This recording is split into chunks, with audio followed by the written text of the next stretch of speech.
That night they heard no noises, but either in his dreams or out of them, he could not tell which. Frodo heard a sweet singing running in his mind, a song that seemed to come like a pale light behind a grey rain curtain, and growing stronger to turn the veil all to glass and silver, until at last it was rolled back, and a far green country opened before him under a swift sunrise. The vision melted into waking, and there was Tom whistling, like a tree full of birds, and the sun was already slanting down the hill and through the open window. Outside everything was green and pale gold. After breakfast, which they again ate alone, they made ready to say farewell, as nearly heavy of heart as was possible on such a morning, cool, bright, and clear under a washed autumn sky of thin blue. The air came fresh from the northwest. Their quiet ponies were almost frisky, sniffing and moving restlessly. Tom came out of the house and waved his hat and danced upon the doorstep, bidding the hobbits to get up and be off, and go with good speed. They rode off along a path that would away from behind the house and went slanting up towards the north end of the hill brow under which it sheltered. They had just dismounted to lead their ponies up the vast steep slope when suddenly Frodo stopped. "Goldberry!" he cried. "My fair lady clad all in silver green! We have never said farewell to her, nor seen her since the evening!" He was so distressed that he turned back, but at that moment a clear call came rippling down. There on the hill brow she stood, beckoning to them. Her hair was flying loose, and as it caught the sun it shone and shimmered. A light, like the glint of water on dewy grass, flashed from under her feet as she danced. They hastened up the last slope and stood breathless beside her. They bowed, but with a wave of her arm she bade them look around, and they looked out from the hilltop over lands under the morning. It was now as clear and far seen as it had been, veiled and misty when they stood upon the knoll in the forest, which would now be seen rising pale and green out of the dark trees in the west. In that direction the land rose in wooden ridges, green, yellow, russet under the sun, beyond which lay hidden the valley of the Brandywine. To the south, over the line of the Withywindle, there was a distant glint, like pale glass, where the Brandywine River made a great loop in the lowlands and flowed away out of the knowledge of the hobbits. Northward, beyond the dwindling downs, the land ran away in flats and dwelling of grey and green and pale earth colours, until it faded into a featureless and shadowy distance. Eastward, the Barrow Downs rose, ridge behind ridge into the morning, and vanished out of the eyesight into a guess. It was no more than a guess of blue and a remote white glimmer, blending with the hem of the sky, but it spoke to them, out of memory and old tales of the high and distant mountains. They took a deep draught of air, and felt that a skip and a few stout rides would bear them wherever they wished. It seemed faint-hearted to go jogging aside over the crumpled skirts of the downs towards the road, when they should be leaping, as lusty as Tom, over the stepping stones of the hills straight towards the mountains. Goldberry spoke to them and recalled their eyes and thoughts. "Speed now, fair guests," she said, "and hold to your purpose. North with the wind in the left eye, and a blessing on your footsteps. Make haste while the sun shines." And to Frodo she said, "Farewell, elf friend. It was a merry meeting." But Frodo found no words to answer. He bowed low, and mounted his pony, and followed by his friends, jogged slowly down the gentle slope behind the hill. Tom Bombadil's house and the valley and the forest were lost to view. The air grew warmer between the green walls of hillside and hillside, and the scent of turf rose strong and sweet as they breathed. Turning back, when they reached the bottom of the green hollow, they saw Goldberry, now small and slender, like a sunlit flower against the sky. She was standing still, watching them, and her hands were stretched out towards them. As they looked, she gave a clear call, and lifting up her hand, she turned and vanished behind the hill. Their way round along the floor of the hollow, and round the green feet of a steep hill into another deeper and broader valley, and then over the shoulder of further hills, and down their long limbs, and up their smoother sides again, up on new hilltops and down into new valleys. There was no tree nor any visible water. It was a country of grass and short springy turf, silent except for the whisper of the air over the hedges of the land, and high lonely cries of strange birds. As they journeyed, the sun mounted and grew hot. Each time they climbed the ridge, the breeze seemed to have grown less. When they caught a glimpse of the country westward, the distant forest seemed to be smoking, as if the fallen rain was steaming up again from leaf and root and mould. A shadow now lay round the edge of sight, a dark haze above which the upper sky was like a blue cap, hot and heavy. About midday they came to a hill whose top was wide and flattened, like a shallow saucer with a green-mounded rim. Inside there was no air stirring, and the sky seemed near their heads. They rode across and looked northwards. Then their hearts rose, for it seemed plain that they had come further already than they had expected. Certainly the distances had now all become hazy and deceptive, but there could be no doubt that the downs were coming to an end. A long valley lay below them, winding away northwards until it came to an opening between two steep shoulders. Beyond, there seemed to be no more hills. Due north they faintly glimpsed a long dark line. "That is a line of trees," said Mary, "and that must mark the road. All along it for many leagues east of the bridge there are trees growing. Some say they were planted in the old days." "Splendid," said Frodo. "If we make as good going this afternoon as we've done this morning, we shall have left the downs before the sun sets and be jogging on in search for a camping place." But even as he spoke, he turned his glance eastwards, and he saw that on the side the hills were higher, and looked down upon them, and all those hills were crowned with green mounds, and on some were standing stones, pointing upwards like jagged teeth out of green gums. That view was somehow disquieting, for they turned from the sight and went down into the hollow circle. In the midst of it there stood a single stone, standing tall under the sun above, and at its hour casting no shadow. It was shapeless and yet significant, like a landmark or a guarding finger, or more like a warning. But they were now hungry, and the sun was still at the fearless noon, so they set their packs against the east side of the stone. It was cool, as if the sun had no power to warm it, but at that time it seemed pleasant. There they took food and drink, and made as good a noon meal under the open sky as anyone could wish, for the food came from down under hill. Tom had provided them with plenty for the comfort of the day.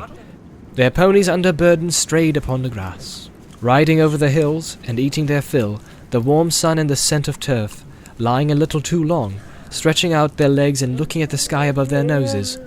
These things are, perhaps, enough to explain what happened. However that may be, they woke suddenly and uncomfortably from a sleep they never meant to take. The standing stone was cold, and it cast a long pale shadow that stretched eastward over them. The sun, a pale and watery yellow, was gleaming through the mist just above the west wall of the hollow in which they lay. North, south, and east, beyond the wall the fog was thick, cold, and white. The air was silent, heavy and chill. Their ponies were standing crowded together with their heads down. The hobbits sprang to their feet in alarm and ran to the western rim. They found that they were upon an island in the fog. Even as they looked out in dismay towards the setting sun, it sank before their eyes into a white sea, and a cold grey shadow sprang up in the east behind. The fog rolled up to the walls and rose above them, and as it mounted it bent over their heads until it became a roof. They were shut in a hole of mist, whose central pillar was the standing stone. They felt as if a trap was closing in about them, but they did not quite lose heart. They still remembered the hopeful view they had had on the line of the road ahead, and they still knew in which direction it lay. In any case, they now had so great a dislike for that hollow place above the stone that no thought of remaining there was in their minds. They packed up as quickly as their chilled fingers could work. Soon they were leading their ponies in single file over the rim and down the long northward slope of the hill, down into a foggy sea. As they went down, the mist became colder and damper, and their hair hung lank and dripping on their foreheads. When they reached the bottom, it was so cold that they halted and got out cloaks and hoods, which soon became bedewed with grey drops. Then, mounting their ponies, they went slowly on again, feeling their way by the rise and fall of the ground. They were steering, as well as they could guess, for the gate-like opening at the far northward end of the long valley, which they had seen in the morning. Once they were through the gap, they had only to keep on in anything like a straight line, and they were bound in the end to strike the road. Their thoughts did not go beyond that, except for a vague hope that perhaps away beyond the downs there might be no fog. Their going was very slow. To prevent their getting separated and wandering in different directions, they went in file, with Frodo leading. Sam was behind him, and after him came Pippin and Merry. The valley seemed to stretch on endlessly. Suddenly Frodo saw a hopeful sign.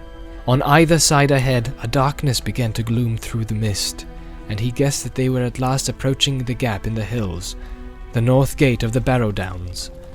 If they could pass that, they would be free. Come on! Follow me!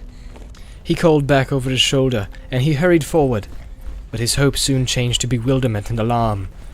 The dark patches grew darker, but they shrank, and suddenly he saw, towering ominous before him, and leaning slightly towards one another like the pillars of a headless door, 2 huge standing stones. He could not remember having seen any sign of these in the valley when he looked out from the hill in the morning. He had passed between them almost before he was aware, and even as he did so, darkness seemed to fall around him. His pony reared and snorted, and he fell off. When he looked back, he found that he was alone, and the others had not followed him. Sam! He called. Pippin! Merry! Come along! Well, why don't you keep up? There was no answer. Fear took him, and he ran back past the stones, shouting wildly. Sam! Sam! Merry! Pippin! The pony bolted into the mist and vanished. From some way off, or so it seemed, he thought he heard a cry. It was away eastward on his left as he stood under the grey stones, staring and straining into the gloom. He plunged off in the direction of the call, and found himself going steeply uphill. As he struggled on, he called again, and kept on calling more and more, frantically, but he heard no answer for some time, and then it seemed faint and far ahead and high above him. Came the thin voice out of the mist, and then a cry that sounded like, "Help! Help!" often repeated, ending with the last, "Help." That trailed off into a long wail, suddenly cut short. He stumbled forward with all the speed he could towards the cries, but the light was now gone, and clinging night had closed about him, so that it was impossible to be sure of any direction. He seemed all the time to be climbing up and up. Only the change in the level of the ground at his feet told him where he last came into the top of a ridge or hill. He was weary, sweating, and yet chilled. It was wholly dark. Where are you? He cried out miserably. There was no reply. He stood listening.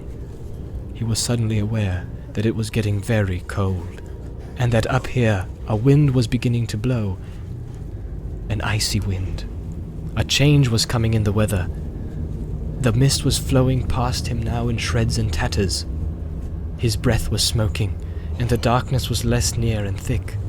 He looked up and saw with surprise that faint stars were appearing overhead amid the strands of hurrying cloud and fog. The wind began to hiss over the grass. He imagined suddenly that he caught a muffled cry, and he made towards it, and even as he went forward the mist was rolled up and thrust aside, and the starry sky was unveiled. A glance showed him that he was now facing southwards, and was on a round hilltop, which he must have climbed from the north. Out of the east the biting wind was blowing.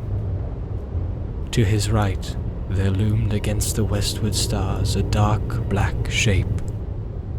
A great barrow stood there. Where are you? He cried again, both angry and afraid. Yeah, said a voice, deep and cold, that seemed to come out of the ground. I am waiting for you. No! Said Frodo, but he did not run away. His knees gave and he fell on the ground. Nothing happened, and there was no sound. Trembling, he looked up in time to see a tall, dark figure like a shadow against the stars. It leaned over him. He thought there were 2 eyes, very cold, though lit with a pale light that seemed to come from some remote distance. Then a grip, stronger and colder than iron, seized him.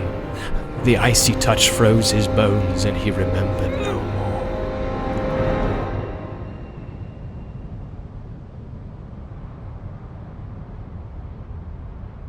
When he came to himself again, for a moment he could recall nothing except a sense of dread. Then suddenly he knew that he was imprisoned, caught hopelessly. He was in a barrow. A Barrow wight had taken him, and he was probably already under the dreadful spells of the Barrow wights, about which whispered tales spoke. He dared not move, but lay as he found himself, flat on his back upon a cold stone with his hands on his breast. But though his fear was so great that it seemed to be part of the very darkness that was around him, he found himself as he lay thinking about Bilbo Baggins and his stories, and of their jogging along together in the lanes of the Shire, and walking about the roads and adventures. There is a seed of courage hidden, often deeply, it is true, in the heart of the fattest and most timid hobbit, waiting for some final and desperate danger to make it grow. Frodo was neither very fat nor very timid. Indeed, though he did not know it, Bilbo and Gandalf had thought him the best hobbit in the Shire. He thought he had come to the end of his adventure, and a terrible end. But the thought hardened him. He found himself stiffening, as if for a final spring. He no longer felt limp like a helpless prey. As he lay there, thinking and getting a hold of himself, he noticed all at once that the darkness was slowly giving way. A pale greenish light was growing round him. It did not at first show him what kind of a place he was in, for the light seemed to be coming out of himself, and from the floor beside him, and had not yet reached the roof or wall. He turned, and there in the cold glow he saw lying beside him Sam, Pippin, and Merry. They were on their backs, and their faces looked deathly pale, and they were clad in white. About them lay many treasures, of gold maybe, though in that light they looked cold and unlovely. On their heads were circlets, gold chains were about their waists, and on their fingers were many rings.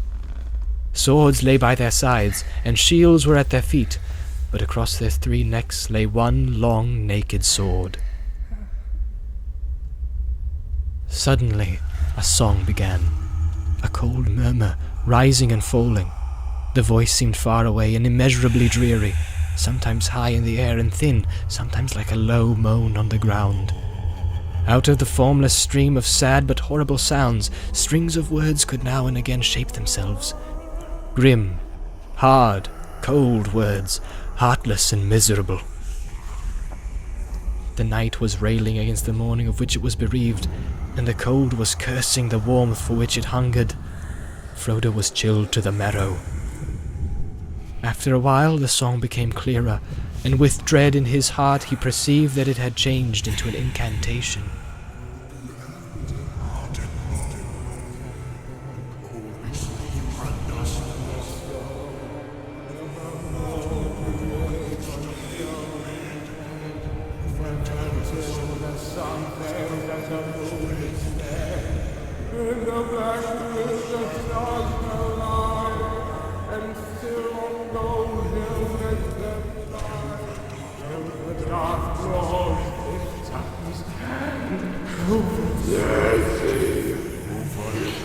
He heard behind his head a creaking and scraping sound. Raising himself on one arm, he looked, and saw now in the pale light that they were in a kind of passage, which behind them turned a corner.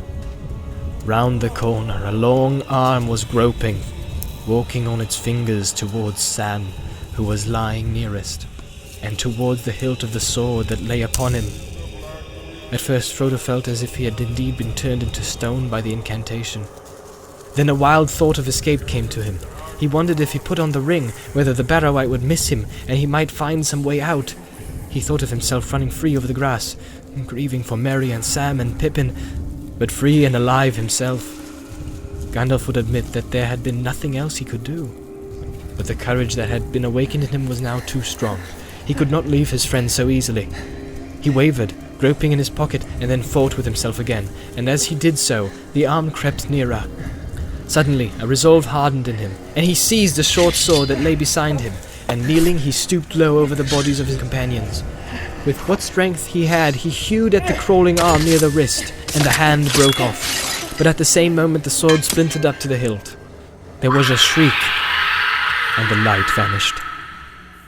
In the dark there was a snarling noise. Frodo fell forward over Merry, and Merry's face felt cold. All at once, back into his mind, from which it had disappeared with the first coming of the fog, came the memory of the house down under the hill, and of Tom singing. He remembered the rhyme that Tom had taught them. In a small, desperate voice he began, Oh, Tom Bombadil. and with that name his voice seemed to grow strong. It had a full and lively sound, and the dark chamber echoed as if to a drum and trumpet. Oh, Tom Bombadil, Tom Bombadillo, by water, wood and hill, by the reed and willow, by fire, sun and moon, hearken now and hear us. Come, Tom Bombadil, for our need is near us. There was a sudden deep silence, in which Frodo could hear his heart beating. After a long, slow moment he heard plain, but far away, as if it was coming down through the ground or through thick walls, an answering voice singing, Oh, Tom Bombadil is a merry fellow, bright blue his jacket is, and his boots are yellow. None has ever caught him yet, for Tom is the master. His songs are stronger songs, and his feet are faster. There was a loud rumbling sound as of stones rolling and falling, and suddenly light streamed in. Real light, the plain light of day. A low door-like opening appeared at the end of the chamber beyond Frodo's feet, and there was Tom's head, hat, feather and all, framed against the light of the sun, rising red behind him.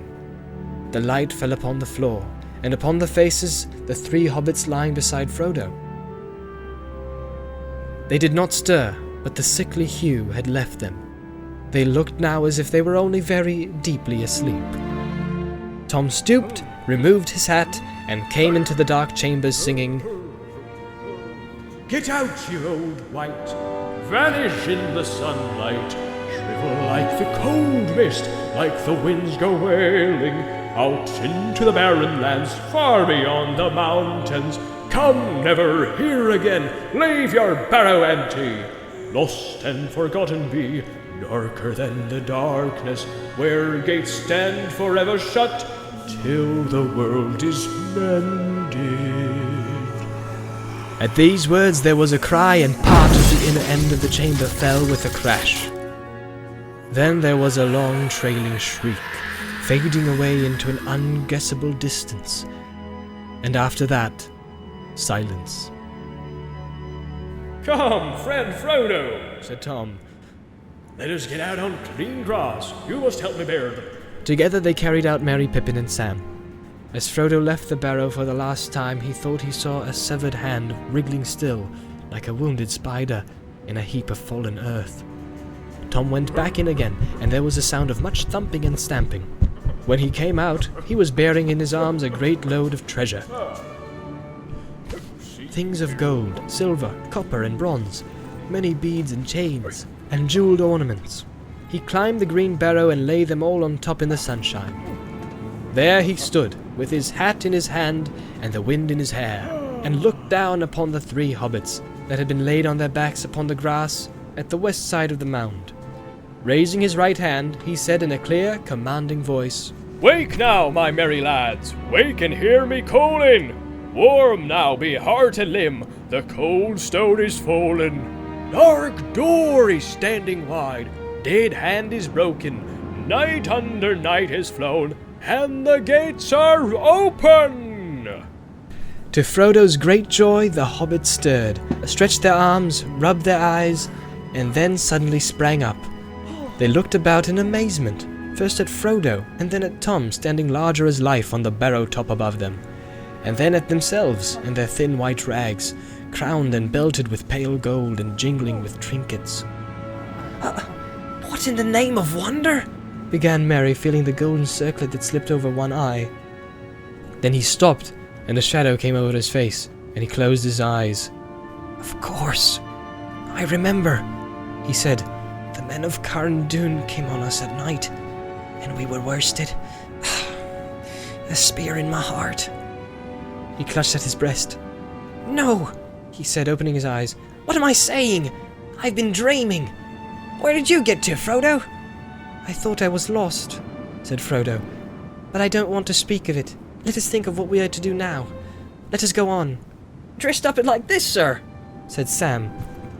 Where are my clothes? He flung his circlet, belt, and rings on the grass, and looked around helplessly as if he expected to find his cloak, jacket, and breeches and other hobbit garments lying somewhere to hand. You won't find your clothes again, said Tom, bounding down from the mound and laughing as he danced round in the sunlight. One would have thought that nothing dangerous or dreadful had happened, and indeed the horror faded out of their hearts as they looked at him, and saw the merry glint in his eyes. What do you mean? Asked Pippin, looking at him, half puzzled and half amused. Why not? But Tom shook his head, saying, You found yourselves again, out of the deep water. Clothes are but little loss if you escape from drowning. Be glad, my merry friends, and let the warm sunlight heat now heart and limb. Cast off these cold rags. Run naked on the grass while Tom goes a-hunting. He sprang away downhill, whistling and calling. Looking down after him, Frodo saw him running away southwards along the green hollow between their hill and the next, still whistling and crying. Hey now, come boy now, whither do you wander? Up, down, near and far, here do you yonder. Sharp ears, wise nose, swish tail and bumpkin, white socks, my little lad, and old fatty lumpkin. So he sang, running fast, tossing up his hat and catching it until it was hidden by a fold of the ground. But for some time his hoy now, came floating back down the wind, which had shifted round towards the south. The air was growing very warm again. The hobbits ran about for a while on the grass as he told them, and they lay basking in the sun with the delight of those that have been wafted suddenly from bitter winter to a friendly clime.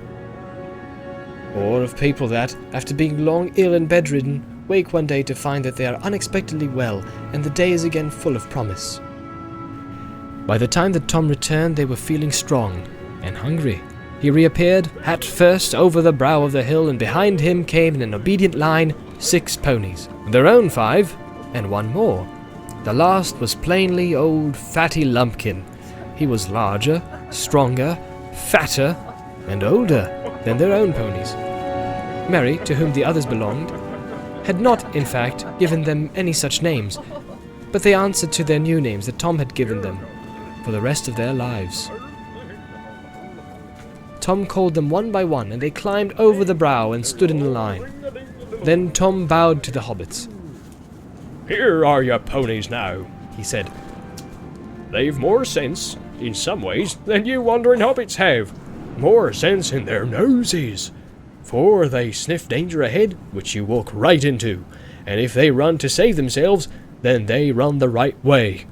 You must forgive them all, for though their hearts are faithful, to face fear of Barrow wights is not what they were made for. See, here they come again, bringing all their burdens. Merry, Sam, and Pippin now clothed themselves in spare garments from their packs, and they soon felt too hot, for they were obliged to put on some of the thicker and warmer things that they had brought against the oncoming of winter. Where does that other old animal, that fatty Lumpkin, come from? Asked Frodo. He's mine, said Tom, my 4-legged friend, though I seldom ride him, and he wanders often far, free upon the hillsides. When your ponies stayed with me, they got to know my Lumpkin, and they smelt him in the night, and quickly ran to meet him. I thought he'd look for them, and with his words of wisdom, take all their fear away. But now, my jolly Lumpkin, old Tom's going to ride. Hey! He's coming with you, just to set you on the road, so he needs a pony. For you cannot easily talk to hobbits that are riding, when they're on your own legs trying to trot beside 'em. The hobbits were delighted to hear this, and thanked Tom many times. But he laughed, and said that they were so good at losing themselves that he would not feel happy till he had seen them safe over the borders of his land. I've got things to do, he said. My making and my singing, my talking, my walking, and my watching of the country. Tom can't be always near to open doors and willow cracks. Tom has his house to mind, and goldberries waiting. It was still fairly early by the sun, something between 9 and 10, and the hobbits turned their minds to food. Their last meal had been lunch beside the standing stone the day before. They breakfasted now off the remainder of Tom's provisions, meant for their supper, with additions that Tom had brought with him. It was not a large meal, considering hobbits and their circumstances, but they felt much better for it. While they were eating, Tom went up the mound and looked through the treasures. Most of these he made into a pile that glistened and sparkled on the grass. He bade them lie there, free to all finders, birds, beasts, elves, men, and all kindly creatures. for so the spell of the mound should be broken and scattered, and no wight ever come back to it. He chose for himself from the pile a brooch set with blue stones, many shaded like flax flowers or the wings of blue butterflies. He looked long at it, as if stirred by some memory, shaking his head and saying at last, "Here is a pretty toy for Tom and for his lady. Fair was she who long ago wore this on her shoulder. Goldberry shall wear it now, and we will not forget her." For each of the hobbits he chose a dagger, long, leaf-shaped and keen, of marvelous workmanship, damasked with serpent forms in red and gold. They gleamed as he drew them from their black sheaths, wrought of some strange metal, light and strong, and set with many fiery stones. Whether by some virtue in these sheaths, or because of the spell that lay on the mound, the blades seemed untouched by time, unrusted, sharp, glittering in the sun. "All knives are long enough as swords for hobbit people," he said. "Sharp blades are good to have if shire folk go walking, east, south, or far away into dark and danger." Then he told them that these blades were forged many long years ago, by men of Westerness. They were foes of the Dark Lord, but they were overcome by the evil king of Carandum in the land of Angmar. Few now remember them," Tom murmured. "Yet still some go wandering, sons of forgotten kings, walking in loneliness, guarding from evil things, folk that are heedless." The hobbits did not understand his words, but as he spoke, they had a vision, as it were, of a great expanse of years behind them, like a vast shadowy plain over which there strode shapes of men, tall and grim, with bright swords, and last came one with a star on his brow. Then the vision faded, and they were back in the sunlit world. It was time to start again. They made ready, packing their bags and ladding their ponies. Their new weapons they hung on their leather belts under their jackets, feeling them very awkward and wondering if they would be of any use. Fighting had not before occurred to any of them as one of the adventures in which their flight would land them. At last they set off, and then mounting they trotted quickly along the valley. They looked back and saw the top of the old mound on the hill, and from it the sunlight on the gold went up like a yellow flame. Then they turned a shoulder of the downs, and it was hidden from view. Though Frodo looked about him on every side, he saw no sign of the great stone standing like a gate, and before long they came to the northern gap and rode swiftly through, and the land fell away before them. It was a merry journey with Tom Bombadil trotting gaily beside them, or before them on Fatty Lumpkin, who could move much faster than his girth promised. Tom sang most of the time, but it was chiefly nonsense, or else perhaps a strange language unknown to the hobbits. An ancient language whose words were mainly those of wonder and delight. They went forward steadily, but they soon saw that the road was further away than they had imagined. Even without a fog, their sleep at midday would have prevented them from reaching it until after nightfall on the day before. The dark line they had seen was not a line of trees, but a line of bushes, growing on the edge of a deep dike within a steep wall on the further side. Tom said that it had once been boundary of a kingdom, but a very long time ago. He seemed to remember something sad about it, and would not say much.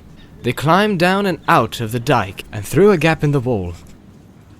And then Tom turned due north, for they had been bearing somewhat to the west. The land was now open and fairly level, and they quickened the pace, but the sun was already sinking low when at last they saw a line of tall trees ahead, and they knew that they had come back to the road after many unexpected adventures.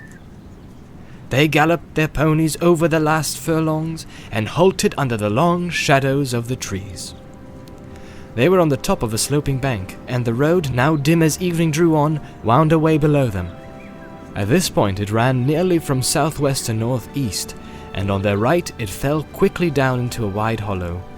It was rutted and bore many signs of recent heavy rain. There were pools and potholes full of water. They rode down the bank and looked up and down. There was nothing to be seen. Well, here we are again, at last, said Frodo. I suppose we haven't lost more than 2 days by my shortcut through the forest, but perhaps the delay will prove useful.